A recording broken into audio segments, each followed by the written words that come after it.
I can, let me go check with this campaign, what the issues are in this campaign. I'm going to ask you if you feel, you know, there's columnists and analysts who are saying, you know, if Michael Ignatieff can't win this riding, then he can't be Prime Minister. Yeah. Any pressure?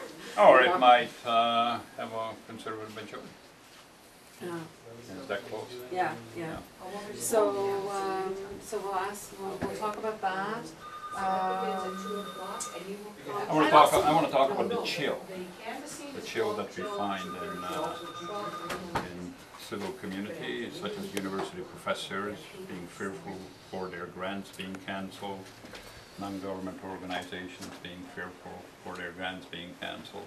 Brilliant. Okay. Yeah, no, I think that's really important. Yeah, well, I mean, I was just asking the guy at the Perimeter Institute, and I realized that's a kind of almost separate, but I was asking him if that $50 million announcement in the budget was, you know, if that had any political implications. Was that? But he said that it's an ongoing 5-year plan, and well, the first initial funding that came to Perimeter before there was any process for giving it came both to Perimeter and Center of International Governance through the work we did before the Conservatives came along. Yeah, yeah. But the really big issue in this community is if you go back to the sale of Nortel intellectual property to Ericsson and Mike Lazaridis and made a plea to the Conservative government to have a review of that sale because they didn't have a fair chance to bid at it. It was done by an American judge doing bankruptcy. The CEO at the time for Nortel was American, and Nortel intellectual property got to a large extent funded by taxpayer dollars through tax credits for R&D. And what happened was key strategic intellectual property, which would have very much strengthened RIM, went offshore. And the local members of parliament didn't say a thing that there was not a review. RIM asked for a review. Is this in the net interest of Canada? And the Conservatives refused to do that. And the local Conservative members didn't say a word. Research in Motion employs like 9,000 people in this area, our biggest single employer. And you know, I mean, we're very much dependent on Research in Motion. So now, are you saying that the federal government currently doesn't get the issues that are really, really important? Yes, they don't understand the strategic importance of intellectual property. I mean, they stopped the sale of potash going from an American control to Australian control, yet they allowed this key strategic asset paid for by Canadian taxpayer dollars to go offshore. And they would have very much strengthened research, RIM, you know, as a company. Now, when if something were to happen to RIM, I mean, we'd become Windsor, you know, for a period of time. When you go door to door, yeah, people understand that? Yeah, they do when I bring it up. Yeah, yeah. What would you describe as the other issues that are important in this campaign? Well, I think the chill is very much there, where civil servants are afraid to speak out, where the long-form census is gone, where you have university professors who have every right to be involved in campaign, involved in a civil debate, which is good for it. They don't have to agree with us, you know, but it would elevate the discussion. But these people are being silenced, and they're being silenced by this Prime Minister's office. And the local members of Parliament aren't speaking up. When I was a member of Parliament, if I disagreed with my government, I would stand up and say so. You know, I resigned as Parliamentary Secretary under Jean-Claude Chen because I disagreed with the citizenship legislation, and I voted against it. I voted against anti-terror legislation. And I turned down Paul Martin when he wanted to make me Parliamentary Secretary. Again, I was a Parliamentary Secretary for him at one point, and he tried to appoint me, and I said, no, Paul, I wanted to get this done on this other committee that you didn't, you said you would do and you didn't do. But you really feel that people are so invested in certain things that there is a chill on... Oh, there's a chill, yes. There's a chill in public discourse. and people are afraid to speak up. I mean, How do you have an election campaign then? How do you have a good, robust local election campaign if that's well, I think the you case? raise those issues, and I mean, what the local members of parliament have to answer for is why did they not stand up for this community? Other example is the gun registry. We had the local crime prevention council, which is involves the police, involves government, non-government organizations, really the community. It's a model for the country. I actually helped set it up back in 1993 because I used to be involved in crime prevention before I went to Parliament, and I actually co-wrote the platform on 97 with Haviva Hosak on crime prevention to make money available for crime prevention on the ground in various communities. And they came out unanimously calling for the retention of the gun registry, as did regional government. And the local members all voted to abolish the gun registry, very much against the wishes of the constituents. Now, when I was a member of parliament, I would vote with the constituents on it because this is an important issue. And the local members didn't, they were silent or voted against the interests of their constituents. Yeah. So I think that's an issue, very much so. If you remember when the reform came to office in Parliament Hill back in 1993, their line was that the Reform Party would allow members of Parliament to vote against party line if they represented the wishes of their constituents. And every time they used to have a vote, the whip, Chuck Straw, would stand up and says, Reform Party is voting this way, except those members of Parliament who have been instructed by their constituents to vote the other. And they always made that caveat. And of course that doesn't happen, and members of Parliament have to vote the way they're dictated to by the Prime Minister's office, which is, you know, makes mockery of representation of the local concerns in Ottawa. Now, looking at this wall, I mean, campaigning is in your blood. Yeah. You were part of one of the most well-publicized races last election, and I'm wondering, I mean, last time it was, you lost by 17, That's right. 17 votes.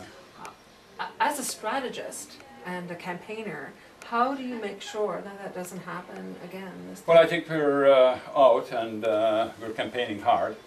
Last time we took some stuff for granted, and I spent time in other writings as well. This time I'm focusing on this writing. So what we're trying to do is, well, we recognize after the last election, the thing that was deadly for us was the fact that there were 6,000 less people voted than they voted in 2006. Now, in 2008, there should have been a number of thousands of more people voting because the population has increased. And having sat back and analyzed the results, there's no question there was voter suppression going on. And this is widely practiced in the United States of America, but it's also being practiced in Canada. And it's happening this election as well, in this writing. What do you mean by voter suppression, just for people? Well, where you make the election ugly enough. You know, when you personally attack leaders of the opposition. I mean, Jack Layton got attacked, the Bog got attacked, Doucette, and Michael Ignatieff got attacked. Not only did he get attacked, but his family got attacked. And this was approved by a prime minister. Now, this kind of activity is totally unacceptable in all segments of Canadian life. It should not be acceptable for the prime minister of this country to approve those kind of activities. But this prime minister does. And what you're the saying is, uglier they make the campaign, people get turned off and they will stay home. That's particularly relevant to people that don't support Harper. And the conservative supporters still come out to the polls, so it exaggerates their numbers because they still come out in the same numbers, but they depress the overall vote. Now in this election, if you look at the timing, it really disenfranchises many of the students because the universities are in transition. And also, if you look at the advanced poll, 2 out of the 3 advanced polls fall on religious holidays. One of them is Good Friday, and the other one is Easter Monday. You know, this is an outrage. All they had to do to avoid it was to move it to May the 9th. But they chose a time that they know that they could inhibit people from going to the polls. And if you look at the last election, election came after Thanksgiving, so it was on a Tuesday. So yes, there's a deliberate voter suppression going on. Elizabeth May wrote it up in her book on the political activity in Canada, and many other people have commented on it. Do you get discouraged? No, I think you have to realize I came from Hungary after the Hungarian Revolution, and you know, so that kind of makes me a rebel, if you will. And democracy is important to you. Democracy is very important to me.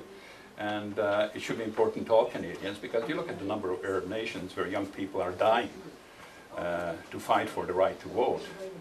Here in Canada, we're taking it for granted. And in particular, the youth demographic is the least likely to go to the polls. And I think you know, they have to understand that this election matters to them more than other people, because they got their whole future ahead of them. And they have to be there, and they have to influence it, and they have to influence the kind of policies we run on and the way the country's governed. Perfect. That was lovely. Lovely. We're just going to do a quick cutaway. Really be outraged. I got a good article from the Australian, I'll give it to you. And they sort of summarize it in 2 pages how Canada is sleepwalking to possible bad outcome. Yeah. Yeah, I see this. It's on the, right on the desk there. Yeah, the Australian report. Yeah, yeah. And the other one is, you know, this whole thing on crime. I mean, they're crazy. The Americans are coming to our model. They have realized that they can't go along wasting resources and locking people up. And they lock up 800,000 more people a year than China does. That's the United States of America, and they got the most draconian laws in dealing with people who break the law. Yet they got the highest crime rate. It doesn't work. It's bankrupting their states. You know, by the time you finish paying for the imprisonment of one person, you can send them to virtually for a PhD.